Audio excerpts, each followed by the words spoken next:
Okay, here's how you start clay. So you'll open the bag, which is always sealed tight. Bag can never be left open because the clay will dry out. With a cutting wire, you'll simply cut a piece about that size, and you're gonna keep this piece in a bag. So always have your bag handy, and it'll always be covered. And then I'll wrap this back up really tight and put it away for the next person. You'll have a wedging board, which is this white board here with canvas on it. And taking a sponge with just a little bit of water, you're gonna wet it down. You'll see the color change. This board should never have any white on it. If it's got white on it, you should wet it down immediately again. Okay, so that board is now darker gray because it's wet. I'll take my clay, and the first step is to wedge it. So I'm lifting it about an inch off the canvas and I'm turning it into a round ball. And you want to get rid of all of these cracks and stuff like that. Can't have any of that stuff left in there. So it'll take you about 5 or 10 minutes to do this properly. I'm going to kind of speed it up a little bit so you don't have to watch too long of a video. Once this, and I'm only lifting it up, a centimeter or two now. You don't need to, if you smack it down, you're gonna defeat the purpose. We're just trying to get the air pockets out of the clay and compress it all into a really hard, condensed piece of clay. So you'll notice that all of those little cracks and stuff are now gone. Put it in your hand like a snowball, and you will make it perfectly round at this point. And so that's the first step that everyone needs to do. Okay, and then from there you can do lots of things. So if you are making a pumpkin, at this point you would kind of cut in, say, your top piece.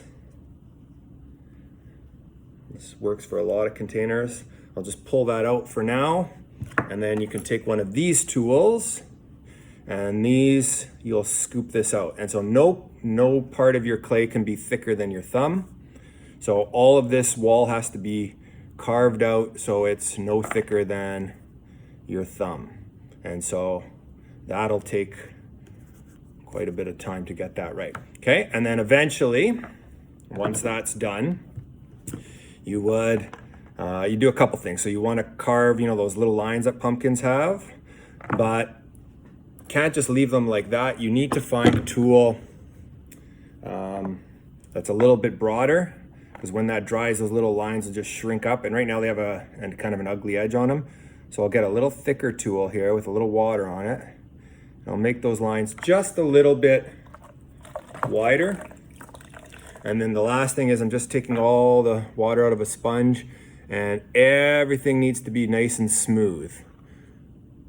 All your lines and that have to be nice and smooth. There should be no marks or anything here. You have to have this thing basically look like it's polished. Okay, so you can see that one line. In terms of carving a face on there or something, you will first, let's just say we're gonna do one eyeball. I'll just mark it in there. And if I make a mistake, I can kind of erase it and fix it. And then you're gonna take the knife, and assuming your pumpkin is hollowed out, you'll be able to carve in like that. Okay, and then you can eventually start pulling this out. In terms of your top, so I'm just gonna cut this top a little bit because it's too thick, it won't dry proper. So here's the top that fits in there. And I need to know how to add a stem. So if I take some of this wet clay right now and stick it on, it'll stick because it's wet, but it's not gonna stick when it's dry. So I'll make my stem real quick here. And then you are going to take a really sharp tool, like a little blade like this, and the two spots that are gonna join together, you're gonna score them. So this is really deep cuts into the clay, and it's really marked up.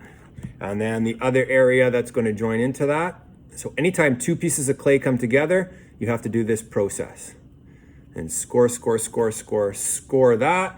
And then I'll take some slip, which is just a little liquefied clay. I'll take a little of that on my paintbrush, put it on here, and it's kind of watery. And I'll connect it like that.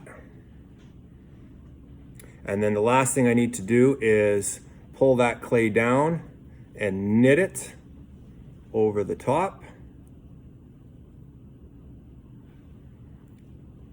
Like so, right there. Okay?